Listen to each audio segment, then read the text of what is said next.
Hi Singapore, my name is Ben Forster and I play the Phantom here in Phantom of the Opera at the Marina Bay Sands Theatre. Today we're doing our second part of the backstage series and I'm here with the absolutely amazing David Caddick.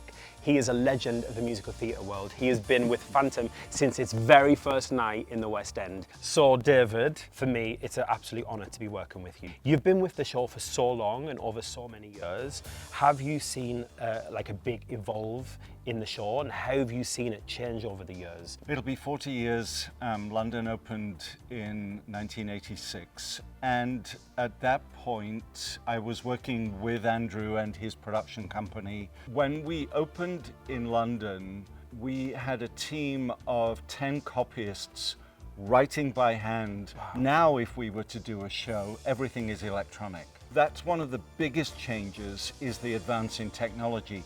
The advances in sound have transformed the way I do my job and much easier to achieve a goal of a magnificent sound that we now have. And have you seen the characters and the storytelling evolve, or has it stayed the same? Do you think like that first night with Michael Crawford must have just been magic? It's the same and different. Michael, Sarah and Steve Barton created those roles, but every actor who's followed them isn't a carbon copy. You are your own Phantom. Yeah. You've created your version of the Phantom.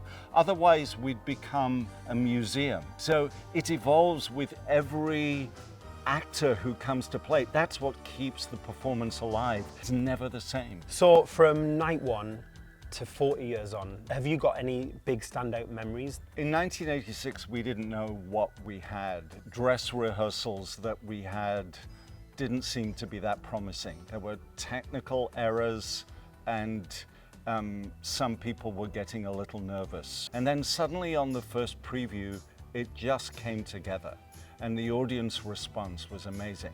By the time we got to New York, we knew we had a hit. How do you feel bringing Phantom to Singapore, to like an international audience? With every performance, there's always somebody seeing it for the first time, but especially with younger people, because they can see that it can inspire them to want to be a performer, a designer, a musician. So that's our responsibility, to make sure we deliver the best show, because it's going to make a difference to somebody, if not all of those people. So what is the typical day in a life of the conductor of Phantom of the Opera?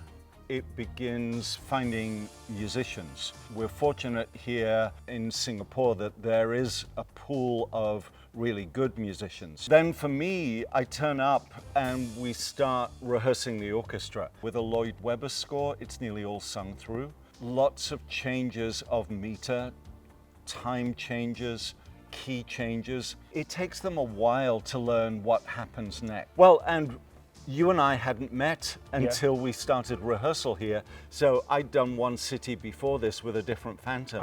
So I had that in my body. I had to let that go and learn your version of the show. Well, can I see you in the pit? Yeah, let's our way to the pit. I've never been in the pit. Oh, wow. This is, it feels very underground, doesn't it? Right. This tunnel into our music lair. This is it. This is your world. Yep. This is an opera-sized pit. Yeah. You know, you could fit an orchestra of 45 in here without any problem. But come up here. Oh my God, I feel so special.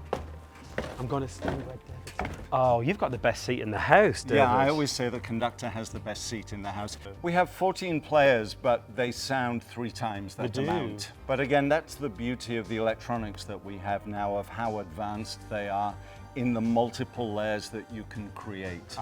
What do you think is the reason why, after nearly 40 years, this show's still selling out?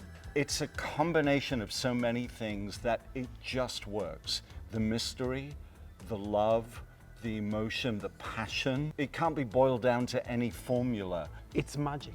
Yeah. I think once you love Phantom of the Opera, you love Phantom of the Opera. Right. Oh, it is so magical down here though.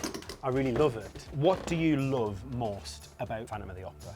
The music still touches me. There are just those moments when you're upstage and you turn, you start to say you'll share with me. That's heartbreaking. Yeah, it is hard. I literally cry That's every one of night. my favorite moments in the show. Yeah. And lastly, one other thing, I would say you've had the most amazing career. What advice can you give someone that is starting out, that is a musician, that wants to be a musical director, that wants to work in orchestras? First, follow your passion. Try to find any way in to find contacts. I get emails and letters from people, and I'm always happy to offer advice.